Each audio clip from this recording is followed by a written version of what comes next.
Hi friends, இன்றைக்கி நம்ம என்ன பார்க்க போகிறோன்னா ஒரு இட்லிக்கு தேவையான மாதிரி ஒரு சிக்கன் குழம்பு பார்க்க போகிறோம். நான் கடாயை காய வச்சு முதல்ல நல்லெண்ணெய் ஊற்றிக்கிட்டேன்.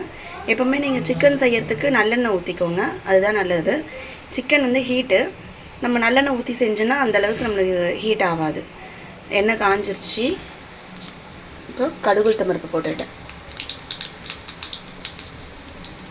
இது இட்லிக்கு நல்லாயிருக்கும் இந்த குழம்பு, ரொம்ப சாப்பாட்டுக்கும் சாப்பிடலாம்.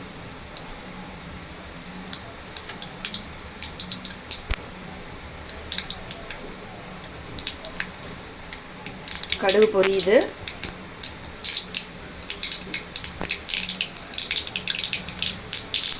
அடுத்து நான் சோம்பு போட்டேன்.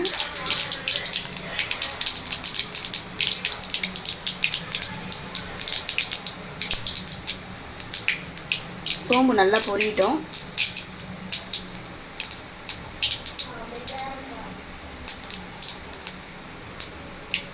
சோம்பு எப்பவுமே நல்லா கொஞ்சம் நல்லா பொரியணும், அதான் நல்லது.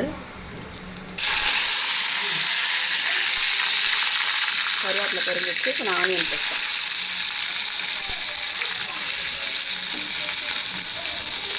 உங்களுக்கு எவ்வளோ குழம்பு தெரியும் அதுக்கேற்ற மாதிரி ஆனியன் போட்டுக்கோங்க. நான் ஒரு 3 பெரிய ஆனியன் போட்டிருக்கேன். ஒரு மீடியம் சைஸ் ஆனியன் 3 ஆனியன்ஸ் போட்டிருக்கேன்.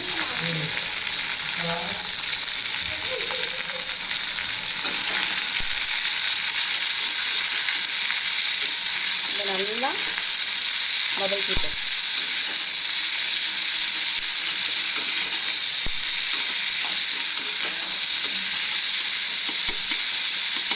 நல்லா வதங்கட்டும் ஆனியனு. ஓரளவு வதங்கிடுச்சு. இப்போது அடுத்து நம்ம இஞ்சி பூண்டு பேஸ்ட்டு சேர்த்துப்போம்.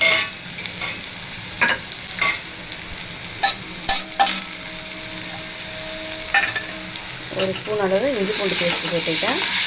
இதை ஆனியனோடு நல்லா ஃப்ரை ஆகட்டும். இஞ்சி பூண்டு பச்சை வாசனை போகிற அளவு ஃப்ரை பண்ணணும்.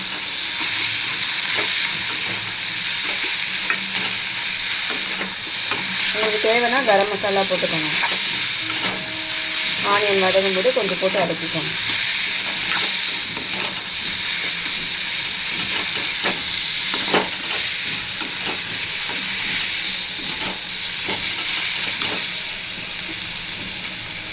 வதங்கட்டும். இப்போ பார்த்திங்கன்னா வெங்காயம் நல்லா வதங்கிடுச்சு இஞ்சி பூண்டு பேஸ்ட்டோட. இப்போ தக்காளி ஆட் பண்ணிப்போம். நான் ஒரு 2 சைஸ் தக்காளி எடுத்திருக்கேன். பெரிய சைஸ் தக்காளி. 3 வெங்காயத்துக்கு அதையும் நல்லா வதக்கிட்டு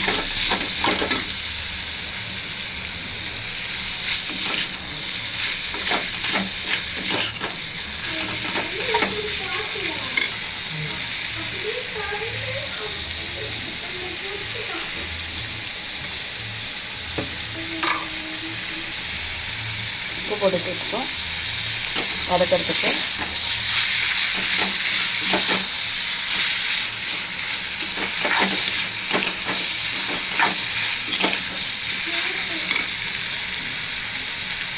வதங்கட்டும். தக்காளி வெங்காயம் வதங்கிருச்சு. இப்போ நம்ம சிக்கனை ஆட் பண்ண போகிறோம்.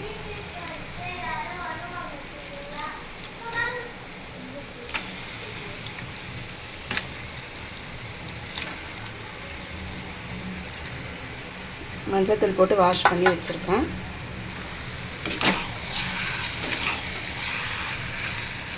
சிக்கன் நல்லா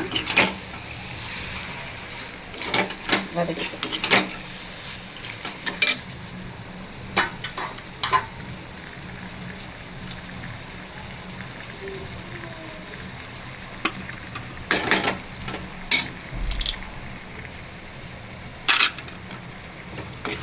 மஞ்சத்தூள் கொஞ்சம் சேர்த்துக்கோங்க. சிக்கனோட ஆல்ரெடி நம்ம மஞ்சள் போட்டு கழுவிட்டோம், அதனால் கொஞ்சம் மஞ்சத்தூள் சேர்த்தா போதும்.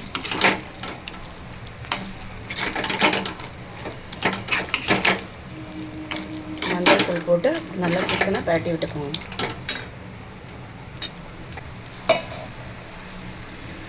நல்லா கொஞ்சம் ஃப்ரை ஆகட்டும் அந்த தக்காளி வெங்காயத்தோட.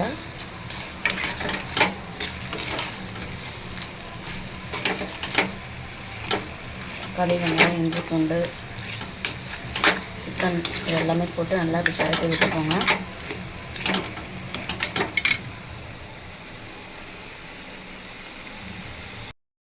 அடுத்து நம்ம மிளகாத்தூள் சேர்க்க போகிறோம்.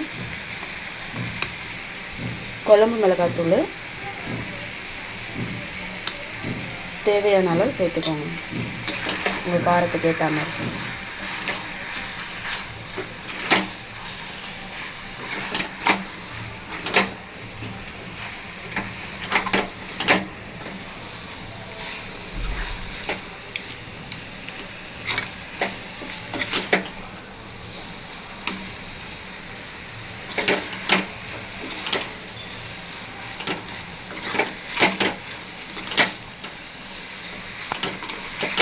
ரொம்ப நல்லாயிருக்கும் அந்த சிக்கன் குழம்பு இட்லிக்கு. மிளகாத்தூளோட நல்லா கொஞ்சம் ஃப்ரை ஆகட்டும். மிளகாத்தூளோடு சேர்த்து வதக்கியாச்சு சிக்கனை. இப்போ தேவையான அளவு சிக்கன் வேகத்துக்கு தேவையான அளவு தண்ணி, குழம்புக்கு எவ்வளோ குழம்போ அதுக்கேற்ற மாதிரி தண்ணி ஊற்றிக்கோங்க. இட்லிக்கு குழம்பு கொஞ்சம் நீங்கள் தண்ணியாக வச்சு சாப்பிட்டிங்கன்னா நல்லாயிருக்கும். அது ஒரு டேஸ்ட்டாக இருக்கும். ரொம்ப திக்னஸாக இல்லாமல் ஓரளவுக்கு இருந்தால்.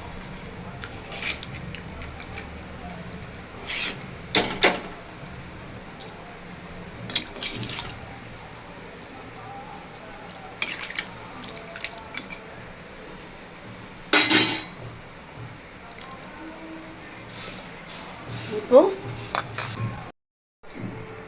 மிளகுத்தூள் ஒரு ஸ்பூன் ஆட் பண்ணிப்போம்.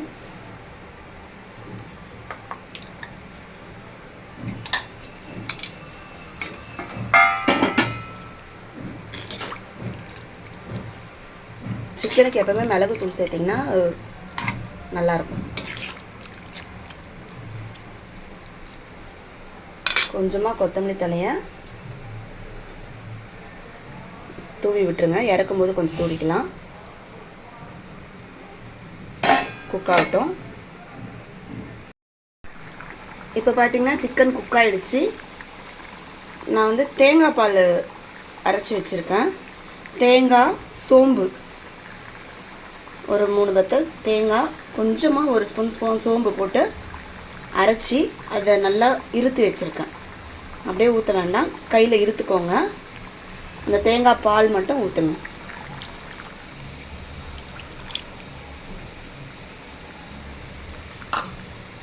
ஊற்றிட்டு கிளறி விடுங்க. தேங்காய் பால் சேர்த்திங்கன்னா டேஸ்ட் நல்லாயிருக்கும். பார்க்கும்போதே பாருங்கள் எவ்வளோ அழகாக இருக்குது.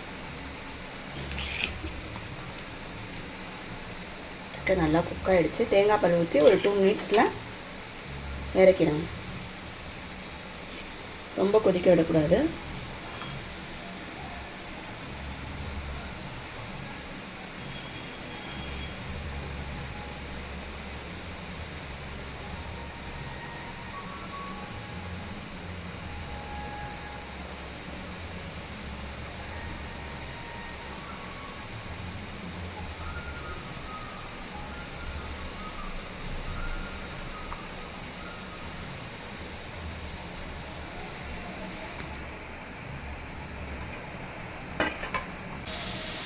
இப்போது கொத்தமல்லி தலையை தூவிப்போம். அவ்வளோதான் ஃப்ரெண்ட்ஸ், சிக்கன் குழம்பு ரெடி ஆயிடுச்சு. இதை நீங்கள் இட்லிக்கும் ஊற்றி சாப்பிட்லாம், ரைஸ்க்கும் ஊற்றி சாப்பிட்லாம். ரொம்ப டேஸ்ட்டாக இருக்கும். ஒரு வாட்டி ட்ரை பண்ணி பாருங்கள் ஃப்ரெண்ட்ஸ். ட்ரை பண்ணிவிட்டு எப்படி இருக்குது கமெண்ட் பண்ணுங்கள். மறக்காமல் சப்ஸ்கிரைப் பண்ணுங்கள் ஃப்ரெண்ட்ஸ்.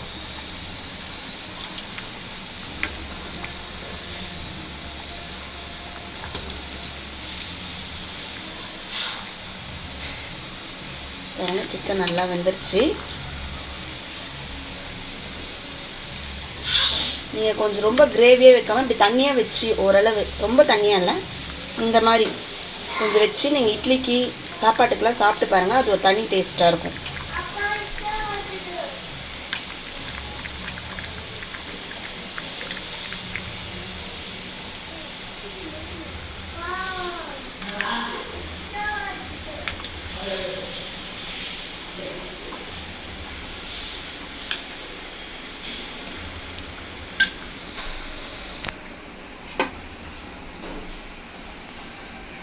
பாருங்கள், இந்த இட்லிக்கு இந்த சிக்கன் குழம்பு ரொம்ப நல்லாயிருக்கும்.